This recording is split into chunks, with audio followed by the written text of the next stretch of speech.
Hello everyone, this is part 2 of my assignment, and the case I've chosen is Turner versus D. Johnson Properties. And in this case, I will be going over assumption of risk and how the plaintiff actually succeeded in getting out of the assumption of risk defense to negligence that the defendant tried to bring about and get the case dismissed. So, going over the facts, the tenant Caroline brought an action against the landlord to recover from injuries caused by a fall when the porch board failed.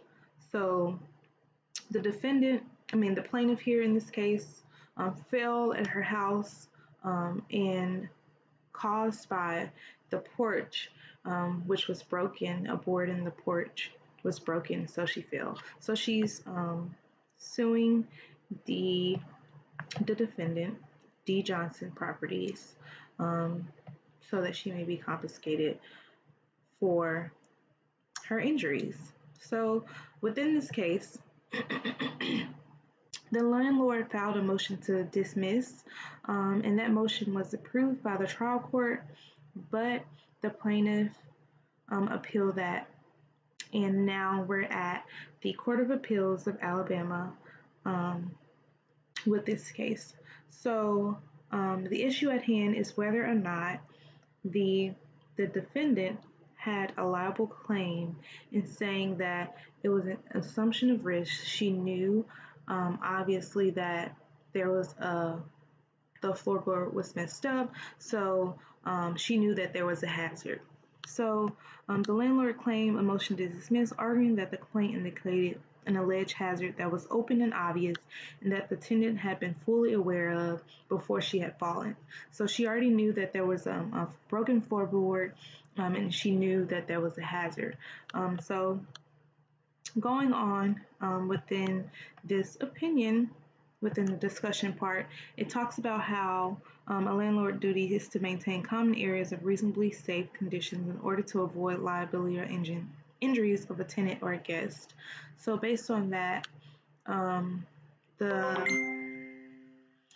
the defendant had a duty to serve to the plaintiff within fixing the floorboard, and also the restatement of torts. If the danger is known or obvious to them, then it's saying the possessor of land is not liable. But moving along within this case right here, the conclusion of the Court of Appeals was that they reversed it and remanded it back to trial court to give the plaintiff a chance to prove or to get relief because the trial court erred in dismissing the plaintiff. Because of these cases, Campbell, because of the case, the landlord knew the porch was defective and had failed to repair it.